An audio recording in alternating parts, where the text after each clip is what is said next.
They sell you a dream, you know. The ads plaster your screen with smiling faces, carefree people on bikes and insensible sedans, talking about freedom. Be your own boss, they say. Earn on your own schedule. It's the promise of an easy solution to the modern problem of being broke. They show you the app, the simple interface, the satisfying chime of a new order, the little map with a line drawing a path to your next paycheck. What they don't show you is the darkness that pools at the edges of that map. They don't tell you about the deliveries where the address isn't a home, but a destination. They don't tell you about the instructions that read less like a customer request and more like a ransom note. And they certainly don't tell you what it feels like when you realize the food getting cold in your passenger seat was never the point. That you're not the delivery person, you're the delivery. My name is Leo, and I took one for the team, as they say. I downloaded the app, signed up, and became another faceless driver in the sprawling gig economy. It started out just like they promised. I was a student, drowning in textbook costs, and the kind of instant noodle-fueled debt that feels both temporary and eternal. The job was a lifeline. I learned the rhythm of the city by its dinner schedule. The lunchtime rush for office workers who couldn't spare a minute, the evening surge of families too tired to cook, and the late-night cravings of fellow students and third-shift workers. I became an expert in navigating apartment complexes that all seemed designed by a madman, a connoisseur of which restaurants left their orders on a shelf and which ones made you wait an agonizing 20 minutes. My car, a beat-up but loyal Honda Civic, perpetually smelled of a strange mix of pizza, curry, and air freshener. It was my office, my escape pod, my mobile command center. It was predictable. It was safe. Until it wasn't. The order that changed everything came in on a Tuesday night, deep into a drizzly, soul-dampening October. It was just after 11 p.m., a time when the orders usually trickled to a slow, sad crawl of microwave burritos and 20-piece chicken nuggets. I was about to call it a night, my eyes gritty with fatigue, when my phone chimed with an offer that made me sit bolt upright. It was from Le Fantôme, a ridiculously expensive French restaurant downtown, the kind of place you only go for an anniversary or after a successful heist. The order was huge: duck confit, lobster bisque, filet mignon, the works. The payout was even bigger, a guaranteed $40 fare before tip. My thumb hovered over the accept button. It was a unicorn, the kind of order drivers tell stories about but rarely see. But then I looked at the destination. It wasn't a mansion in the wealthy suburbs or a penthouse suite downtown. The pin was dropped in the middle of the Blackwood Industrial Park, a sprawling, derelict graveyard of rusted warehouses and shattered dreams on the forgotten edge of town. Nobody lived there. Nobody worked there after 5. The customer notes sealed the deal on the weirdness. They were written in all caps. Leave on the concrete platform at the base of the Southern Water Tower exactly at 11:45 p.m.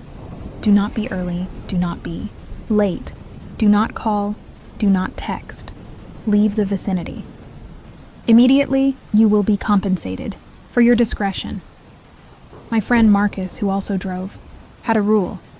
Any instructions in all caps, any mention of discretion, any destination that wasn't a house or a business, you cancel. You cancel and you don't look back. It's how you get robbed, Leo. He'd warned me a dozen times. They lure you out somewhere quiet. Take the food. Take your wallet. Take your car. I knew he was right.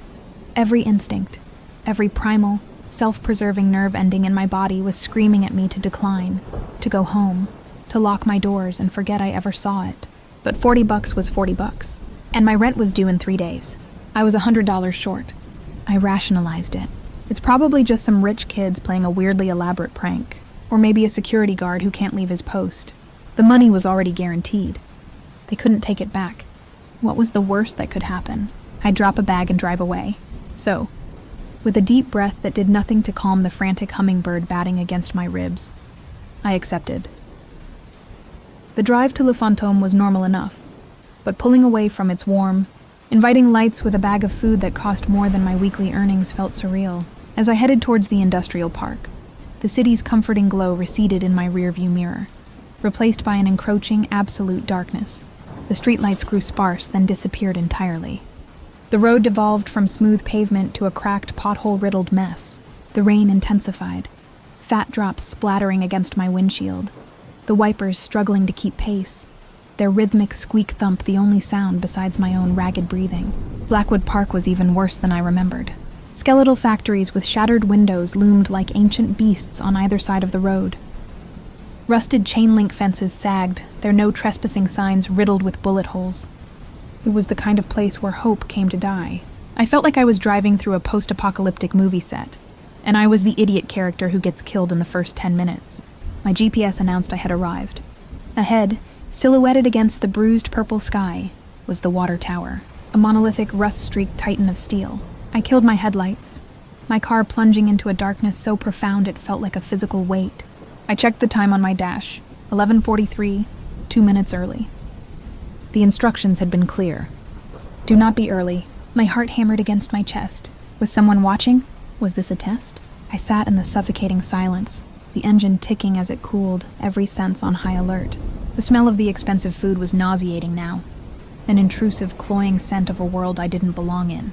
The seconds dragged by like minutes. 11:44.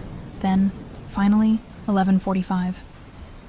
With shaking hands, I grabbed the bag, pushed my door open, and stepped out into the cold, damp air. The wind howled, a mournful sound that whipped through the skeletal remains of the buildings. I couldn't see more than a few feet in front of me. I used the faint light from my phone screen to guide my way to the concrete platform at the base of the tower. It was slick with rain. I placed the bag down gently as if it were a bomb. I turned to leave, to sprint back to the safety of my car, when I saw it. A flicker of movement in a high window of the largest warehouse opposite me, a building that looked like a giant, rotting carcass. Then a tiny, impossibly bright pinprick of green light appeared. It danced across the wet ground before landing squarely on the paper bag I had just delivered. A laser sight. My blood ran cold. It stayed there for a long, terrifying second, a silent confirmation. Then just as quickly as it appeared, it was gone. I didn't need to be told twice. I scrambled back into my car, fumbling with the keys, my fingers feeling like clumsy sausages. The engine roared to life, and I slammed the car into drive, peeling out of there with a spray of gravel, not daring to look back. My phone pinged before I even hit the main road. It was a notification from the app. The customer has increased your tip by $100. My hands were shaking so hard I could barely hold the steering wheel. It wasn't a robbery. It was something else, something stranger. And as I drove back towards the city lights, I couldn't shake the feeling that this wasn't the end. It was an audition, and I must have passed. 2 nights later, another one came through. Different high-end restaurant, different fake customer name, but the same MO. This time, the destination was an abandoned bridge on a forgotten county road miles outside of town. The instructions were just as specific. Place the order on the 3rd support pillar from the east side. A single car will flash its high beams twice. That is your signal to leave. Again, the payout was astronomical. Again, my rational mind screamed at me to stay away. And again, the siren song of my empty bank account was too loud to ignore. I took it. The entire experience was a repeat of the first, a masterclass in suspense and paranoia. The desolate road, the oppressive silence, the feeling of unseen eyes tracking my every move. I left the bag of expensive Thai food on the designated pillar, my head on a swivel. I got back in my car, my doors locked, my engine running. I waited. A minute passed. Then 2. Far down the road, a pair of headlights cut through the darkness. They approached slowly, then flashed their high beams. Once, twice. The signal. I didn't wait for them to get any closer. I pulled away, my gaze fixed on my rearview mirror. The car never followed, and like clockwork, the ping from my phone arrived. Another $100 tip. This became my new, secret, terrifying normal. Over the next month, I completed 6 more of these deliveries. Each one was a unique test of my nerve, and my ability to follow bizarrely specific instructions to the letter. I delivered a full catering tray of barbecue to a derelict fishing pier at low tide, with the signal being a foghorn from a boat I never saw. I left a bag of gourmet Italian food at the entrance of a collapsed mine shaft, the signal a red balloon that floated up from the darkness. I was a ghost, a courier for a phantom client, and I was getting rich. I caught up on my rent. I paid off my credit card. I bought new textbooks without wincing. I was living a double life. By day, I was just Leo, the tired college student. But by night, I was a player in some strange, high-stakes game I didn't understand. A game that paid incredibly well. Marcus noticed the change. He saw me paying for rounds of drinks, saw the new laptop. He asked me if I'd been getting good tips. I just smiled and said I'd been lucky with some catering orders. I couldn't tell him the truth. How could I? That I was willingly driving to the most dangerous places in the county for a faceless entity that communicated through laser sights and Morse code. He would think I was insane. Part of me knew I was. The thrill was addictive, but the fear never truly went away. It was a low, constant hum beneath the surface of my life. I found myself looking over my shoulder more often, scrutinizing every car that seemed to be behind me for too long. The money was a bandage, but the wound of my anxiety was getting deeper. I knew, with a certainty that chilled me to the bone, that this couldn't last forever. I was being vetted, tested, conditioned. But for what?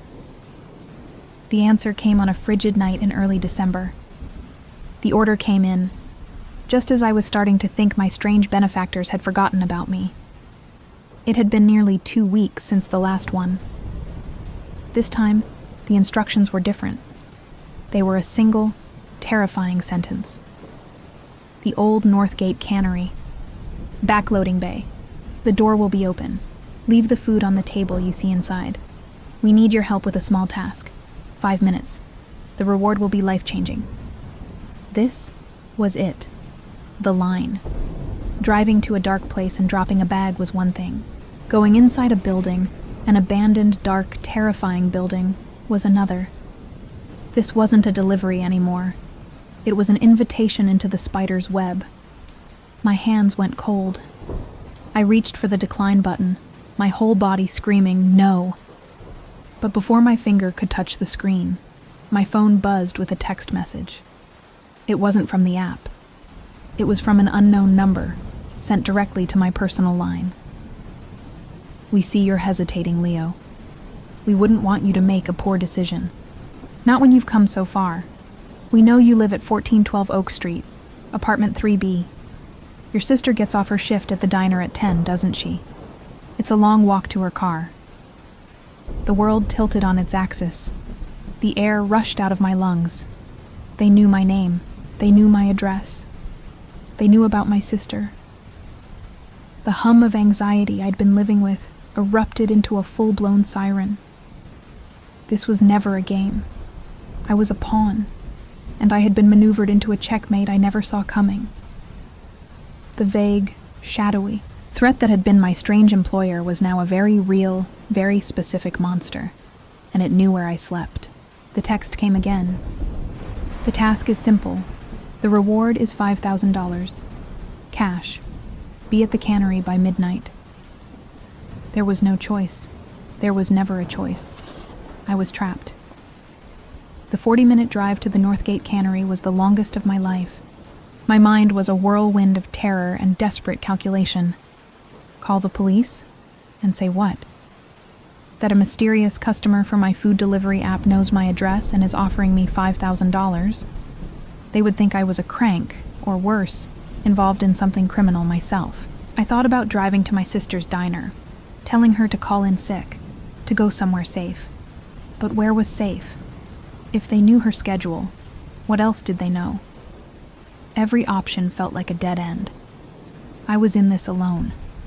The cannery was a monster of brick and rusted metal, its empty windows like vacant eyes staring out into the night. It was even more imposing up close than the warehouses at Blackwood. I found the rear loading bay, a cavernous concrete dock slick with moss. As promised, one of the massive metal roll-up doors was propped open a few inches from the ground, a dark, uninviting maw. I took the bag of food.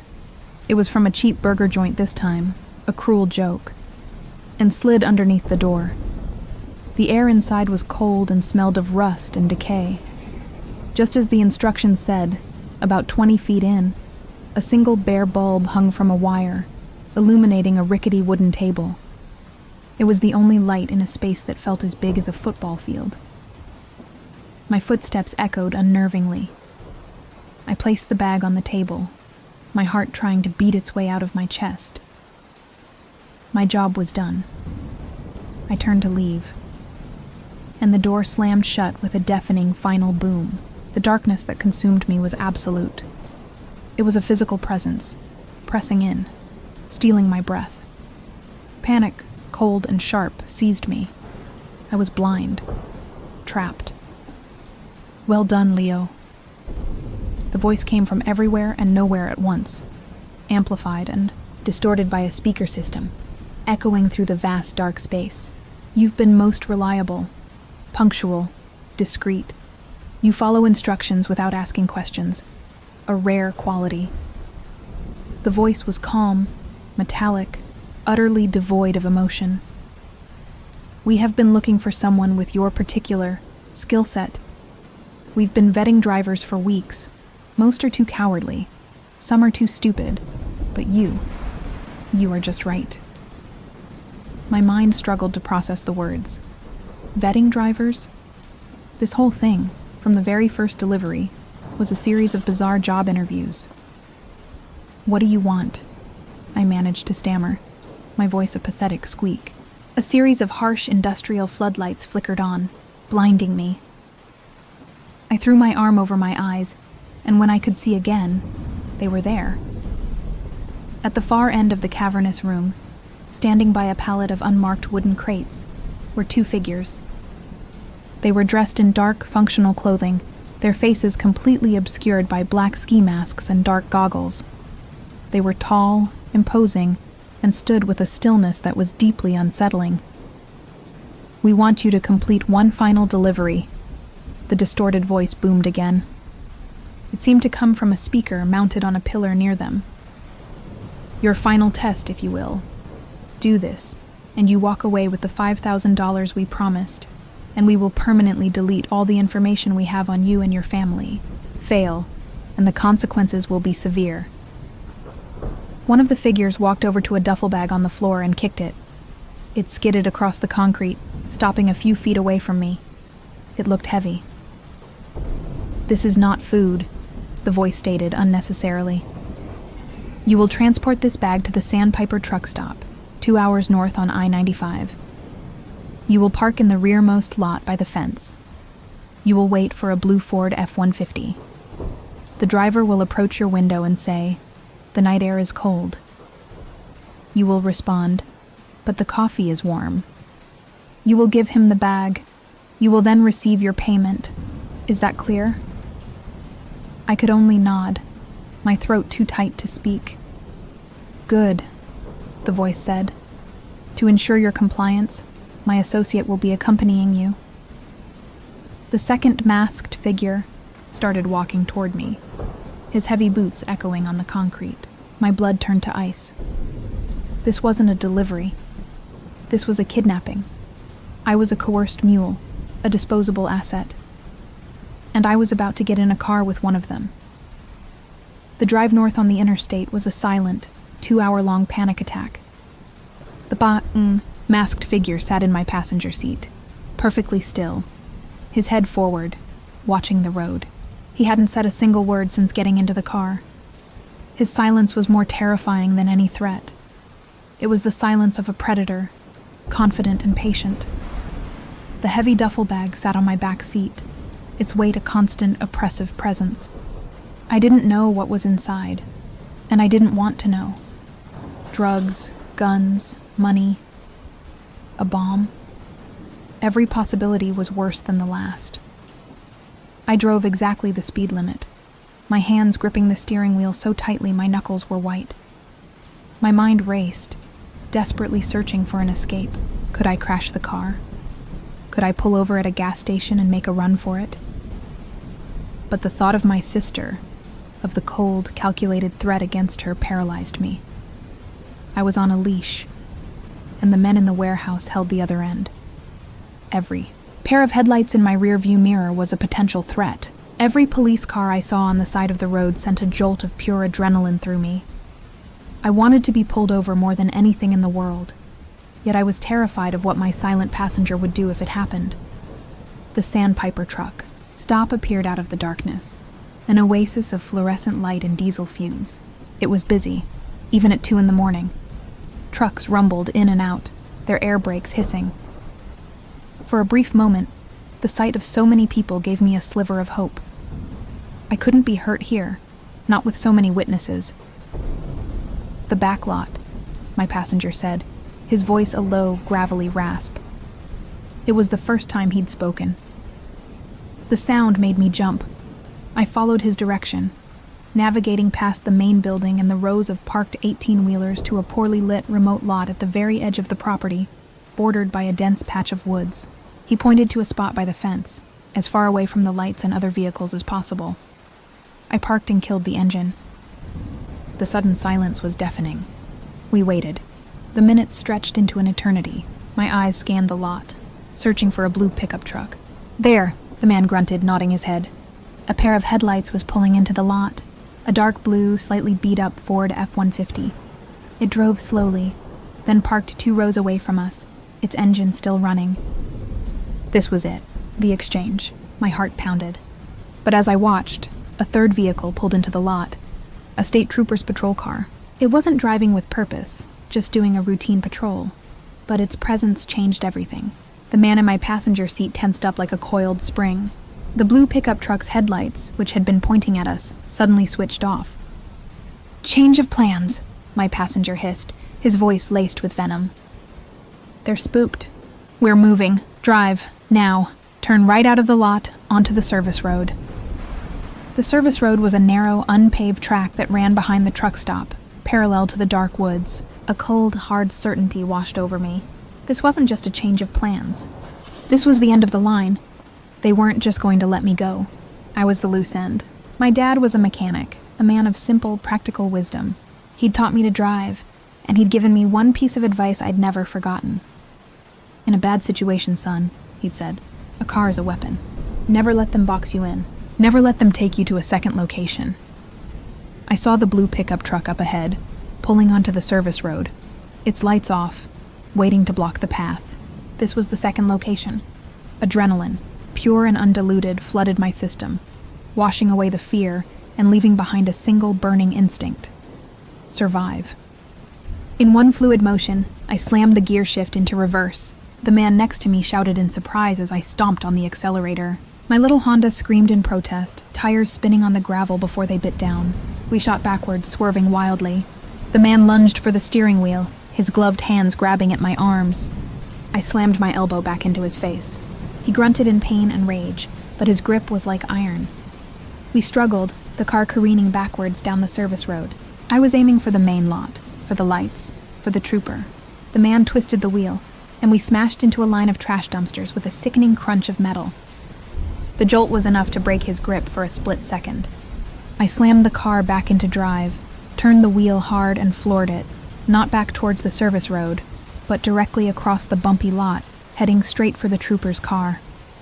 I laid on the horn, a single, desperate, continuous blast. The man in my passenger seat screamed, a raw sound of fury. "You're dead!" He drew back his fist and slammed it into the side of my head.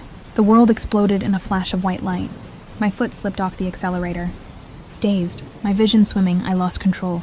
The car veered sharply, bounced over a concrete curb, and plowed nose first into a shallow drainage ditch with a final, shuddering crash. The airbags deployed with a violent punch, filling the car with smoke and the acrid smell of chemicals. My ears were ringing. The masked man was already scrambling out of the passenger door, a dark shape disappearing into the night. The men in the blue pickup truck, seeing the commotion and the approaching police car, sped off, their tires squealing as they fled onto the highway. Doors were slamming. People were shouting. Through the haze and the ringing in my ears, I could see flashing red and blue lights getting closer. I had survived. I was alive. The aftermath was a blur of police officers, paramedics, and endless questions. They found the duffel bag in the back. It was filled with stolen, high-end microchips, a haul worth a fortune on the black market. I told them everything, the whole insane story, from the first bizarre delivery at the water tower to the violent conclusion in the ditch. I was a victim, a coerced accomplice, but a victim nonetheless. The police launched a full-scale investigation, but it was like chasing ghosts. The app accounts were untraceable, created with stolen identities. The unknown number my personal text came from was a burner phone, now disconnected. The men were shadows, professionals who knew how to operate without leaving a trace. They were never identified. My life was never the same. My car was totaled. I had a concussion and 3 cracked ribs, but the physical injuries were nothing compared to the psychological scars. I dropped out of school for the semester, unable to focus, unable to shake the crippling paranoia. Every unexpected noise made me jump. Every unknown number on my phone sent a wave of ice through my veins. I saw masked figures in every shadow. I quit the delivery app, of course. I deleted it, but I knew they still had my information. I moved apartments. I helped my sister change her work schedule, but I knew that true safety was an illusion. They sold me the dream of being my own boss, of freedom and easy money, but I learned the truth in the darkest corners of my city. The gig economy is a wilderness, and out there in the dark there are predators. They don't use claws or fangs. They use an app. They use your desperation for a few extra bucks as the bait. And they don't just want the food delivered. They're looking for someone like me. Someone they can use, control, and discard. So, the next time you hear that chime, that notification for a new order with a surprisingly good tip, just ask yourself if it's too good to be true, because sometimes the price is far more than you're willing to pay. The stories you tell yourself to feel safe are the first things to crumble in the dark. If you've got a story of your own that's been clawing at you, one that needs to see the light of day, hit that subscribe button and let me know in the comments below. We're all just trying to navigate this world, and sometimes knowing you're not alone is the only thing that helps you make it through the night. Stay safe out there.